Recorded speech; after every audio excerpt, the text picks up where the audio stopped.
ঢাকার একজন সিএনজি চালক ছিল রিদওয়ান। প্রতিদিনের মতো সেদিনও গভীর রাত পর্যন্ত যাত্রী নিয়ে কাজ করছিল। রাত তখন প্রায় 2:30। রাস্তাঘাট প্রায় ফাঁকা। এক নির্জন মোড়ে দাঁড়িয়ে থাকতে হঠাৎ কালো চাদর জড়ানো এক ব্যক্তি এসে বলল, ভাই, আমাকে পুরনো কবরস্থানের পাশের রাস্তা পর্যন্ত নিয়ে যাবেন?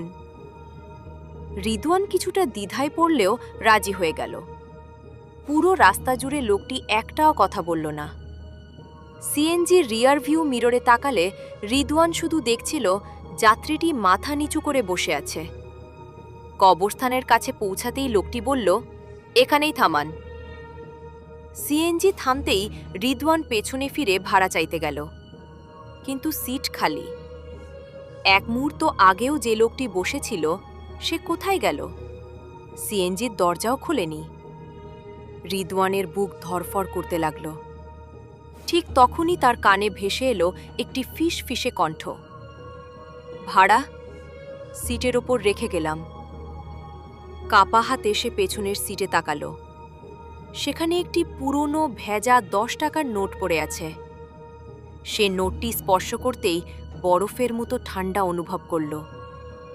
ভয়ের সঙ্গে সঙ্গে নোটটি ফেলে দিয়ে সিএনজি চালিয়ে দ্রুত সেখান থেকে চলে গেল। পরদিন সকালে সাহস করে সে আবার সেই জায়গায় গেল। রাস্তার পাশে একটি চায়ের দোকানে ঘটনাটি বলতেই দোকানের বৃদ্ধ মালিক দীর্ঘশ্বাস ফেলে বললেন, তুমি একা নও। প্রায় 20 বছর আগে এক ব্যক্তি এই রাস্তায় সড়ক দুর্ঘটনায় মারা গিয়েছিলেন। তারপর থেকে মাঝে মধ্যেই গভীর রাতে কেউ একজন সিএনজিতে ওঠে, কবরস্থানের সামনে নামতে চায়, তারপর হঠাৎ অদৃশ্য হয়ে যায়।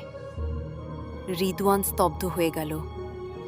সেদিন রাতে সে যে ভেজা 10 টাকার নোটটি ফেলে দিয়েছিল, বৃদ্ধ দোকানদার তাকে নিয়ে সেই জায়গায় গেলেন, কিন্তু সেখানে কোনো নোট ছিল না।